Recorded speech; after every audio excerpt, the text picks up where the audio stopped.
एक लंबे समय पहले एक सुंदर सा गांव था। उस गांव में रंगैया और विमला नामक पति पत्नी रहते थे।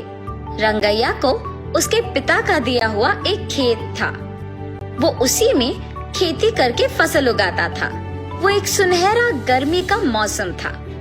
उसका फसल खेत में ही था, इसीलिए उसने फैसला किया कि फसल को जब तक खेत से नहीं निकालेगा तब तक वो खेत में ही सो जाएगा। विमला, विमला। हाँ जी, क्या हुआ? आज से जब तक फसल मेरे हाथ में नहीं आएगा ना, तब तक मैं खेत में ही सो जाऊंगा। ठीक है जी, ख्याल रखिए। ऐसे रंगैया उसके खेत में सोने जाता है। गर्मी की मौसम होने पर खेत में ठंडी हवा चल रही थी और वो आराम से सोता है। आधी रात को अचानक पायल की आवाज सुनाई देने पर वो जाग उठता है। चारों ओर देखता है और कोई ना दिखने पर वापस सो जाता है।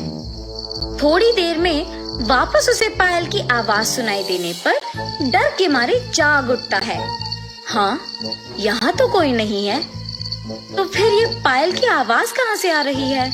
ऐसे जब चारों ओर देखता रहता है तो पायल की आवाज फिर सुनाई देती है। तब उसे एक परछाई पीछे दिखती है तो उस तरफ मुड़ता है।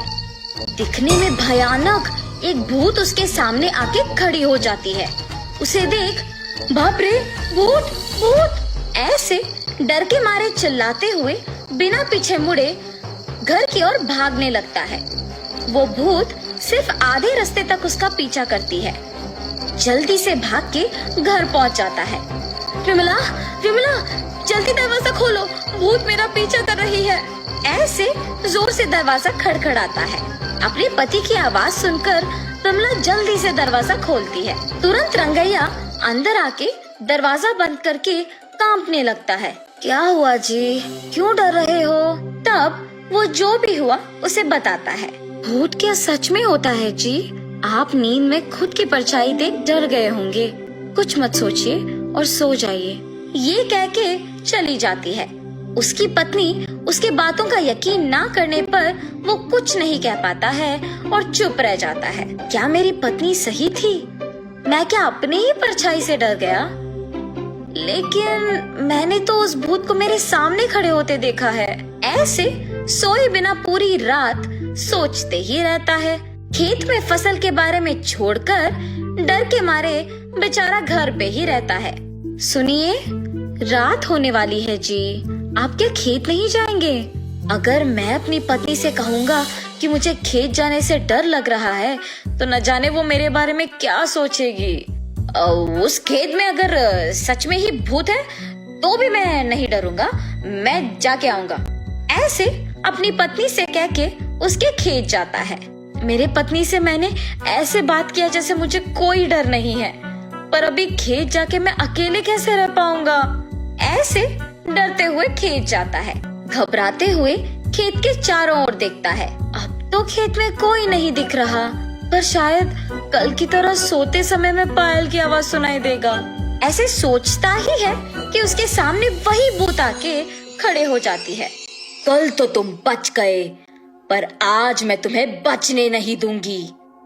मुझे कुछ मत करो, मैं यहाँ वापस कभी नहीं आऊंगा, मुझे छोड़ दो।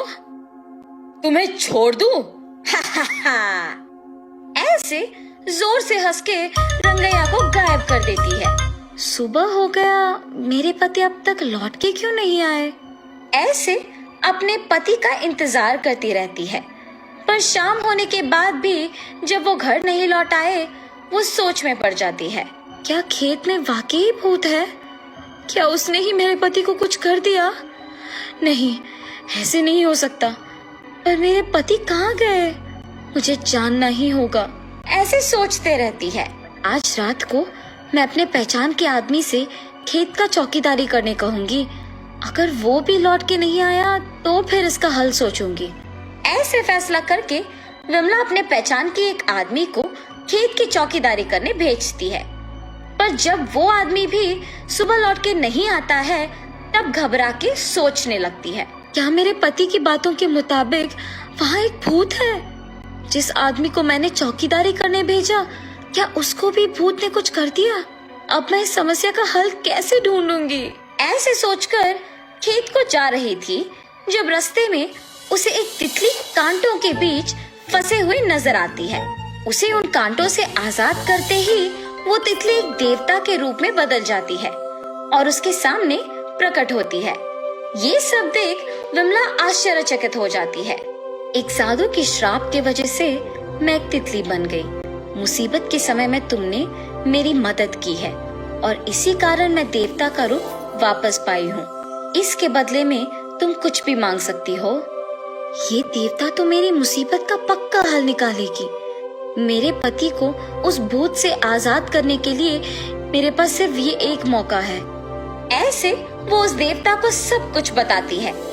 उस भूत से मेरे पति को बचा के उस भूत को हमेशा के लिए हमारे खेत से भिजवाने का हल बोलिए माता। ठीक है, मैं जो कहूँगी वो कर सकोगी ना? हाँ, जरूर करूँगी। ऐसे कहने पर देवता विमला को एक मंत्र बोलती है। मैंने जो मंत्र कहा है वो तुम्हें उस भूत को देखने के तुरंत बाद अपनी आंखें बंद करके मन में कहना होगा। तब वो भूत तुम्हें छोड़ के चली जाएगी और उस भूत से तुम छुटकारा पा सकोगे। ऐसे कहने पर वो खुशी से अपने खेत जाके रात होने तक वहीं रुकती है। आधी रात को उसे अचानक पायल की आवाज सुनाई देती है। कहीं से तो पायल की आवाज आ रही है। भूत को देखते ही मुझे उस मंत्र को कहना होगा। ऐसे सोचते ही कुछ दूरी में उसे एक परछाई दिखती है। उसी तरफ मुड़ने पर वो भूत उसके सामने आकर खड़े हो जाती है। उस भूत को देखते ही वो अपने मन में उस देवता के द्वारा दिया हुआ मंत्र अपने मन में कहती है। उससे वो भूत गायब हो जाती है। अपने पति के साथ ही वो चौकीदार भी आजाद हो जाते हैं। उस भूत से छुटकारा पाने के लिए सभी विमला का अभिनंदन करते हैं और सभी खुश होकर वहाँ से घर चले जाते हैं। उस खेत से भूत का चले जाने पर रंगैया आराम से खेती करके फसल उगाते हुए खुशी से जीता है।